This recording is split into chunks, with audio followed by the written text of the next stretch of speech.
শ্রী, ফ্রিজে কি সবজি আছে দেখো তো মা। মা, শুধু দুটো কাঁচা কলা আছে, এখন কি হবে মা? ডোন্ট ওরি, এই দুটো কাঁচা কলা আর কিছু মসুর ডাল দিয়ে আজ এত মজার একটা তরকারি রান্না করব না যে মাছ মাংসের কথা একটুও মনে পড়বে না। ঠিক আছে মা, তাহলে ঝটপট রান্নাটা করো। আর সেই জন্য তোমরা দেখতেই পেলে আমি নিয়ে নিলাম দুটো কাঁচা কলা আর কিছু মসুর ডাল। এবার এই কাঁচা কলাগুলো সিদ্ধ করে নিতে হবে। সেই জন্য চুলায় বসিয়ে দিলাম একটি ফ্রাই প্যান, আর তাতে জল গরম করে দিয়ে দিব কিছু হলুদের গুঁড়ো। তারপর কাঁচা কলা দুটো দিয়ে সিদ্ধ করতে থাকবো, আর ততক্ষণে কিছু মশলা তৈরি করে নিব। সেই জন্য নিয়ে নিলাম ব্লেন্ডিং জার, আর তাতে 2 ঘন্টা আগে ভিজিয়ে রাখা মসুর ডালগুলো দিয়ে দিব। মসুর ডালটা আগেই ভালো করে ধুয়ে তারপর ভিজিয়ে রেখেছিলাম, আর তাতেই দেখো মসুর ডালটা কতটা ফুলে উঠেছে। এরকমভাবেই ভিজিয়ে রাখতে হবে। তো দিয়ে দিলাম, আর তারপর এখানে দিয়ে দিব কিছু মশলা, দিয়ে দিলাম 2টো কাঁচামরিচ, দিয়ে দিব 2টো রসুনের কোয়া, আর দিয়ে দিব একটু আদা। এবার সামান্য পরিমাণ পানি দিয়ে তারপর এই মসুর ডালটাকে খুব ভালো করে ব্লেন্ড করে নিতে হবে। তো দেখো আমার ব্লেন্ড করা হয়ে গেছে, এভাবে ব্লেন্ড করে নিতে হবে। এবার এই ডালটা আমি একটা বাটিতে নিয়ে নিব।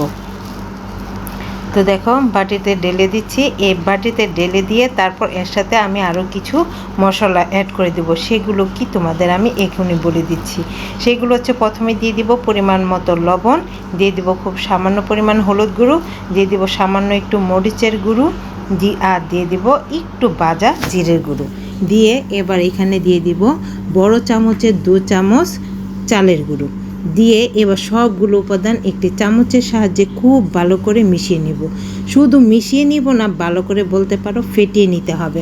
এরকম ভালো করে ফেটিয়ে নিলে তাহলেই কিন্তু খেতে খুব ভালো হবে, আর অনেকটা মুচমুচেও লাগবে।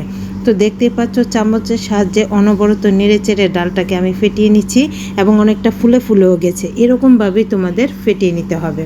তো ডালটা খুব ভালো করে ফেটিয়ে নিব, আর তারপর চলে যাব সরাসরি চুলায়। এই রান্নাটা করতে বেশি সময়ও লাগে না, আর খেতে লাগে দারুণ। তোমরা একবার বাড়িতে ট্রাই করো, তাহলে বুঝতে পারবে। তো দেখো যে ব্লেন্ডিং জারটাতে আমরা ডালটা বেটেছিলাম, এখানে আমি দিয়ে দিলাম টমেটো কুচি, দিয়ে দিব আদা রসুন আর কাঁচামরিচ। এগুলো দিয়ে সামান্য পরিমাণ পানি দিয়ে তারপর আবারও ব্লেন্ড করে নিব। ব্লেন্ড করে এই মশলাটা সাইডে রেখে দিব। আর ততক্ষণে দেখো আমাদের কাঁচা কলা কিন্তু খুব ভালো করে সিদ্ধ হয়ে গেছে। কাঁচা কলাটা এবার নামিয়ে নিব, আর নিয়ে তারপর এটাকে টুকরো টুকরো করে কেটে নিব। একটি কাঁচা কলাকে আমি সমান 3টে ভাগে ভাগ করে নিয়েছি। একটু বড় বড় করে কেটে নিতে হবে। তারপর এরকম গরম থাকা অবস্থাতেই আমি অবশ্য খোসাটা ছাড়িয়ে নিয়েছিলাম। তোমরা চাইলে কিন্তু একটু ঠান্ডা হওয়ার পরও খোসাটা সারিয়ে নিতে পারো। তো দেখো সবগুলো কাঁচা কলা খোসা সারিয়ে নিব, আর তারপর কি করব তোমাদের আমি দেখিয়ে দিচ্ছি। এই কাজটা করার কারণে কিন্তু খেতে আর একটু বেশি দুর্দান্ত লাগবে।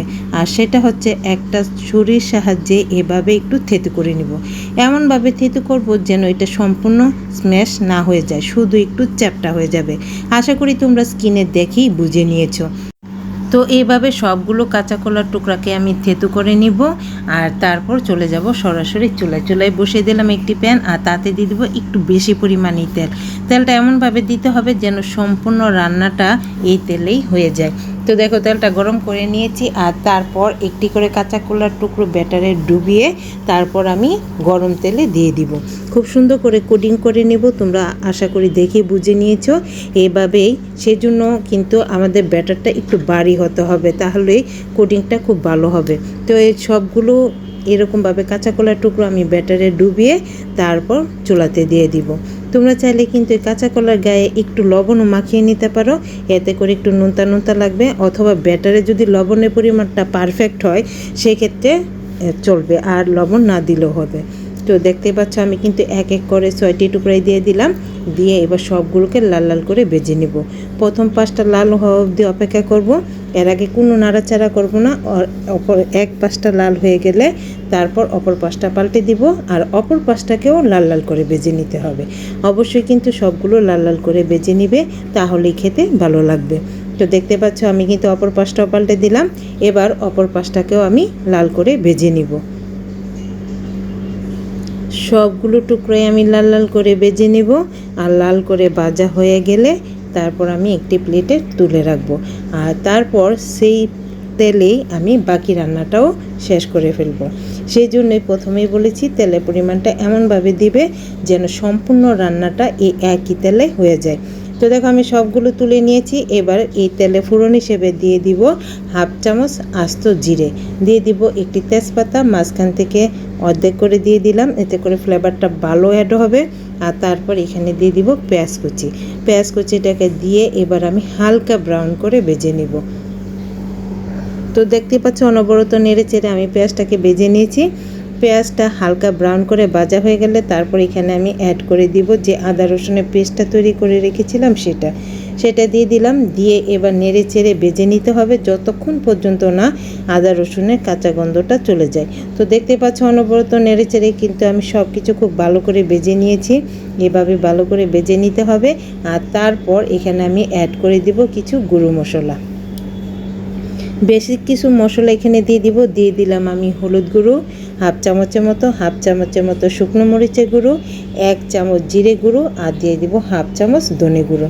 সবগুলো মশলা দিয়ে দিলাম। আর তারপর এখানে যে ব্লেন্ডিং জারটা আছে সেটা ধুয়ে একটু পানি দিয়ে দিব। আর তারপর সম্পূর্ণ মশলাটা খুব ভালো করে কষিয়ে নিতে হবে। চুলার আঁচটা মিডিয়ামে রেখে একটু সময় নিয়ে তারপরে কিন্তু মশলাটাকে কষাতে হবে। তো মশলা কষানোর জন্য আমি প্রথমে একটু পানি দিয়ে দিলাম আর তারপর আবারও একটু পানি দিয়ে 2 বার করে পানি দিয়ে তারপর মশলাটাকে খুব ভালো করে কষিয়ে নিব। মশলা যত ভালো করে কষিয়ে নিবে না খেতে ঠিক ততটাই টেস্টি হবে। তো দেখতেই পেলে আমি 2 বার করে পানি দিয়ে দিলাম। এবার আমি মশলাটাকে খুব ভালো করে কষিয়ে নিব যতক্ষণ পর্যন্ত না তেলটা রিলিজ করে দেয়। তো দেখতেই পাচ্ছ অনবরত নেড়ে চেড়ে আমার মশলা কষানো হয়ে যাচ্ছে।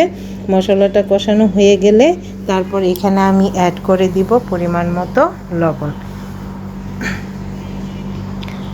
সম্পূর্ণ গ্রেভির জন্য যতটুকু লবণ প্রয়োজন ততটুকুই আমি এখানে দিয়ে দিলাম।